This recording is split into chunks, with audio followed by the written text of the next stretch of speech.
ये कहानी एक ऐसी औरत के ऊपर आधारित है जिसका पति जंग में घायल हो जाता है और फिर वो अपनी पत्नी की पर्सनल जरूरतों को पूरा नहीं कर पाता, जिस वजह से वो औरत अपने ही नौकर के साथ अपनी जरूरतों को पूरा करती है। अब इसके बाद कहानी में आगे क्या होता है ये हम आज की इस एक्सप्लेनेशन में देखने वाले हैं। पर दोस्तों उससे पहले अगर आपने मेरे दूसरे चैनल को अभी तक सब्सक्राइब नहीं किया तो प्लीज उसे भी जल्दी से सब्सक्राइब कर लीजिए। वहाँ पर मैं इसे भी तगड़ी तगड़ी मूवीज को एक्सप्लेन कर रहा हूँ। तो चलिए अब बढ़ते हैं एक्सप्लेनेशन की तरफ। फिल्म का नाम है लेडीज चैटरलीज लवर और ये फिल्म 2015 में रिलीज हुई थी। मूवी की शुरुआत में हम कुछ लोगों को देखते हैं जो एक खदान में काम कर रहे होते हैं। तभी अचानक वहाँ एक धमाका होता है और ओलिवर नाम का एक आदमी जो उस खदान में काम करता था वो उनकी मदद के लिए भागता है और लोगों को बाहर निकालता है। पर उनमें से टेडी नाम के एक आदमी की मौत हो जाती है और उसकी डेड बॉडी को उसके घर पहुंचाया जाता है। इसके बाद एक पार्टी में हम कोनी नाम की एक खूबसूरत लड़की को देखते हैं। तभी उसके पास एक आदमी आता है जिसका नाम क्लिफर्ड चैटरली था और वो बहुत अमीर था।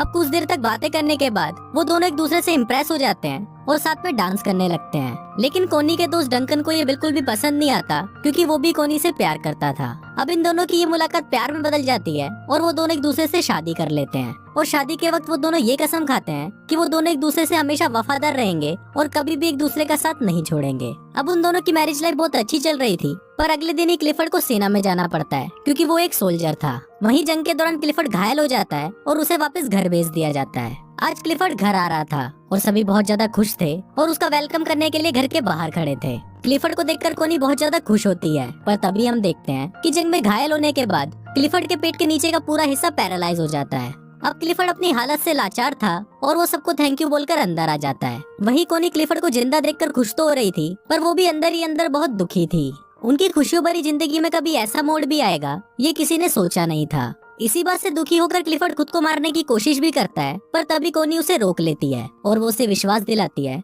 कि वो हमेशा उसके साथ रहेगी। अब इसकी दूसरी तरफ हम ओलिवर को देखते हैं जो अपनी मंगेतर को लेटर लिख रहा होता है। इस बार ओलिवर किसी खदान में काम नहीं कर रहा था, बल्कि इस बार वो जंग में था। कुछ दिनों बाद जब ओलिवर अपने घर आता है तो वो अपनी मंगेतर को किसी दूसरे आदमी के साथ देख लेता है और वो उससे बिना मिले ही वहाँ से चला जाता है। कुछ दिनों बाद ओलिवर काम मांगने के लिए क्लिफर्ड के पास जाता है। फिर जब क्लिफर्ड उससे बात कर रहा होता है तब उसे पता चलता है कि ओलिवर जंग में उसी के अंडर काम कर रहा था। क्लिफर्ड इससे काफी इम्प्रेस होता है और वो ओलिवर को उनके पक्षियों का ख्याल रखने का काम देता है। अपाहिज होने की वजह से क्लिफर्ड अपने लिए एक गाड़ी खरीदता है और जब वो उसमें बैठकर घूमता है तो उसे लगता है कि मानो उसके पैर वापस आ गए हैं। फिर एक दिन वो कोनी के साथ ओलिवर के पास जाता है। ओलिवर जंगल में बने हुए एक कॉटेज में रहता था और पक्षियों की देखभाल करता था। वहाँ पहली बार कोनी ओलिवर को देखती है। वहाँ से वापस आते वक्त कोनी ओलिवर को इशारा देती है, पर ओलिवर उसे समझ नहीं पाता। अगले दिन एक मेड कोनी के पास आती है और उसे बोलती है कि ओलिवर अपने कॉटेज की चाबी मांग रहा है। इस पर कोनी खुद उसे चाबी देने के लिए उसके पास जाती है। फिर जब वो ओलिवर के पास पहुँचती है तो ओलिवर उससे ठीक से बात नहीं करता और उसे बोलता है कि आपको ये तकलीफ उठाने की कोई जरूरत नहीं थी। कोनी को भी ओलिवर के इस बिहेवियर पर गुस्सा आ जाता है और वो गुस्से में वहाँ से चली जाती है। अगले दिन ओलिवर कोनी को एक लेटर लिखता है जिसमें वो अपने बर्ताव के लिए उससे माफी मांगता है। इसके बाद कोनी फिर से उससे मिलने के लिए उसके कॉटेज में जाती है जहाँ ओलिवर अपनी शर्ट उतारकर काम कर रहा था। फिर जब कोनी उसके बदन को देखती है तो उसके भी तन बदन में आग लग जाती है। ये देखकर कोनी खुद को कंट्रोल नहीं कर पाती और वो ओलिवर के पास जाने लगती है, पर तभी ओलिवर भी उसे देख लेता है और अपनी शर्ट वापस पहन लेता है क्योंकि वो कोनी की इज्जत करता था। कोनी को वो जगह बहुत पसंद थी, इसलिए वो ओलिवर को बोलती है कि मैं हर रोज यहाँ पर पेंटिंग करने आऊंगी। इस पर ओलिवर उसे बोलता है कि मैं ये जगह आपके लिए साफ कर दूंगा और मैं किसी और जगह चला जाऊंगा। कोनी उसे बोलती है कि तुम्हें कहीं भी जाने की जरूरत नहीं है और तुम मुझसे इतना भाग क्यों रहे हो। यहाँ कोनी ओलिवर से गुस्सा हो जाती है और वहाँ से जाने लगती है, लेकिन तभी बारिश आ जाती है, इसलिए वो ओलिवर के साथ उसके कॉटेज में चली जाती है जहाँ वो दोनों आग जलाकर खुद को गर्म करने लगते हैं। पर तभी ओलिवर वहाँ से उठ जाता है क्योंकि वो कोनी के इरादे समझ रहा था। कोनी उससे पूछती है कि तुम मुझसे दूर क्यों भाग रहे हो, तो ओलिवर उसे बोलता है कि मैं तुमसे दूर नहीं भाग रहा, बस मैं डर रहा हूँ क्योंकि अगर क्लिफर्ड को हमारे बारे में पता चल गया तो मेरी नौकरी चली जाएगी। अब क्योंकि ओलिवर ने कोनी को गर्म करके ठंडा ही छोड़ दिया था, इसलिए वो वहाँ से अपने घर चली जाती है। एक दिन कोनी क्लिफर्ड को बोलती है कि मुझे बहुत अफसोस है कि हमारा कोई बच्चा नहीं है। इस पर क्लिफर्ड उसे बोलता है कि मैं बहुत कोशिश कर रहा हूँ और वो अपने शरीर को ठीक करने के लिए उस पर करंट के झटके देने लगता है। क्लिफर्ड दर्द से बहुत चिल्ला रहा था और फिर जब आखिरी में कोनी से उसका दर्द देखा नहीं जाता तो वो क्लिफर्ड को रोक देती है। अब क्लिफर्ड इस काम में नाकाम हो गया था, इसलिए वो रोने लगता है। अब इसके अगले दिन कोनी जंगल में जाती है और वहाँ पर बैठकर एक डायरी पढ़ने लगती है, पर तभी उसे ओलिवर के काम करने की आवाज सुनाई देती है और वो तुरंत उसके पास चली जाती है, जहाँ पहुंचकर वो छोटे चूजों को देखती है और उनको देखकर रोने लगती है। उन बच्चों को देखकर वो अपने बच्चे को याद करती है जो शायद अब कभी भी पैदा नहीं होगा। अब कोनी को रोता हुआ देखकर ओलिवर उसके पास आता है और उसे गले लगा लेता है। अब ओलिवर भी कोनी को पसंद करने लगा था, इसलिए वो उसे अपने साथ अपने कॉटेज में ले जाता है, जहाँ वो दोनों गप्पा-गप करते हैं। अब कोनी पूरे दिन ओलिवर के साथ ही रहती है और फिर जब शाम होने को आती है तो ओलिवर उसे घर छोड़ने उसके साथ जाता है। जाने से पहले कोनी ओलिवर से पूछती है कि तुमने जो किया है क्या तुम्हें उसका कोई पछतावा है, जिस पर ओलिवर उसे बोलता है कि नहीं, मैं तुमसे प्यार करने लगा हूँ और अब तुम सिर्फ मेरी हो। उसी रात बहुत तेज तूफान आता है और बादल गरजने लगते हैं। ओलिवर को कोनी की बहुत याद आ रही थी, इसलिए वो बहुत ज्यादा दारू पी लेता है। वहीं कोनी की नींद भी उड़ जाती है और वो भी ओलिवर की याद में सो नहीं पाती।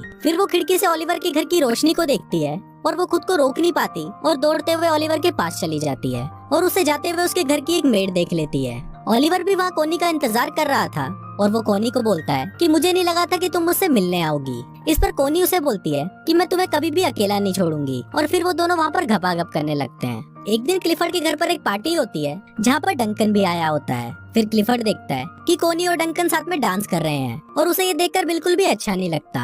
अगली सुबह क्लिफर्ड कोनी को बोलता है कि तुम्हारे लिए तुम्हारे पति से ज्यादा इम्पोर्टेंट एक बच्चा पैदा करना है। कोनी हमेशा से एक बच्चा चाहती थी और क्लिफर्ड को लगता है कि इसीलिए कोनी डंकन के करीब जा रही है। पर इस बात से कोनी बहुत गुस्सा हो जाती है, जिस पर क्लिफर्ड उसे कहता है कि उसे इस बात से कोई फर्क नहीं पड़ता कि तुम किसी से भी बच्चा पैदा करो, बस वो बच्चा मेरा होना चाहिए। अब इस बात से गुस्सा होकर कोनी ओलिवर के पास चली जाती है और उसके साथ गपागप करती है। एक दिन कोनी को पता चलता है कि वो प्रेग्नेंट है, तो वो इस बारे में क्लिफर्ड को बताती है। क्लिफर्ड ये सुनकर बहुत खुश होता है और वो कोनी से उस आदमी का नाम पूछता है, पर कोनी उस आदमी का नाम उसे नहीं बताती। एक दिन क्लिफर्ड ओलिवर से मिलने उसके पास जाता है और वो कोनी को भी अपने साथ चलने को बोलता है। अब वो दोनों जा ही रहे होते हैं, पर तभी ओलिवर पीछे से आता है और वो कोनी को किस करने लगता है। अभी दोनों किस कर ही रहे होते हैं, पर तभी क्लिफर्ड कोनी को आवाज लगाता है। दरअसल क्लिफर्ड की गाड़ी कीचड़ में फंस गई थी। तभी वहाँ पर ओलिवर आता है और वो उसकी गाड़ी को धक्का लगाने लगता है, पर इसी दौरान वो जोर जोर से खांसने लगता है। दरअसल ओलिवर जब खदान में काम करता था तो उसके लंग्स खराब हो गए थे। अब फाइनली ओलिवर उसकी गाड़ी को कीचड़ से निकाल देता है और खांसता हुआ वहाँ से चला जाता है। थोड़ी देर बाद कोनी ओलिवर के पास आती है तो ओलिवर उसे गुस्से में बताता है कि उसने 12 सालों तक उनकी खदानों में काम किया और अपने लंग्स खराब किए और इसके बाद उसे जंग के लिए फ्रांस भेज दिया गया। वो बोलता है कि मेरी लाइफ तुम लोगों जैसी नहीं है, इसलिए तुम अपने पति के पास चली जाओ। अब एक दिन कोली की मेड मिस बोल्टन ओलिवर के कॉटेज में आती है, जहाँ उसे कोनी की डायरी मिलती है और उस डायरी को देखकर उसे समझ आ जाता है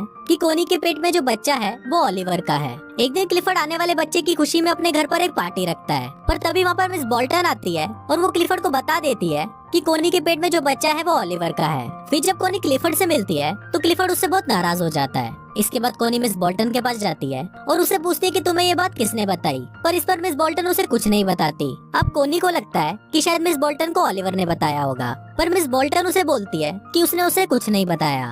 अब इस पर कोनी रोने लगती है और वो उसे बोलती है कि मैं ओलिवर से बहुत प्यार करती हूँ। फिर मिस बोल्टन उसके पास आती है और उसे माफी मांगते हुए बोलती है कि जल्दी ओलिवर के पास जाओ वरना तुम्हारा पति उसे मार देगा। ये सुनकर कोनी भागते हुए ओलिवर के आउट हाउस में जाती है और देखती है कि वहाँ पर कोई नहीं था। ये देखकर कोनी रोने लगती है, पर तभी वहाँ पर ओलिवर आ जाता है और उसे देखकर कोनी उसे गले लगा लेती है। इसके बाद हम देखते हैं कि कोनी क्लिफर्ड के घर पर आती है, जहाँ कोनी उसे डिवोर्स मांगती है, पर क्लिफर्ड उसे मना कर देता है और ओलिवर को बुलाने के लिए बोलता है। पर फिर जब ओलिवर वहाँ पर आता है तो वो दोनों आपस में बहस करने लगते हैं और फाइनली कोनी और ओलिवर क्लिफर्ड के घर को छोड़कर चले जाते हैं। उनके जाते वक्त क्लिफर्ड वहाँ पर आता है और वो कोनी को तलाक देने के लिए मान जाता है। अब कोनी और ओलिवर क्लिफर्ड से बहुत दूर चले जाते हैं और हमेशा हमेशा के लिए साथ रहते हैं और कुछ इसी तरह से ये फिल्म यहीं खत्म हो जाती है।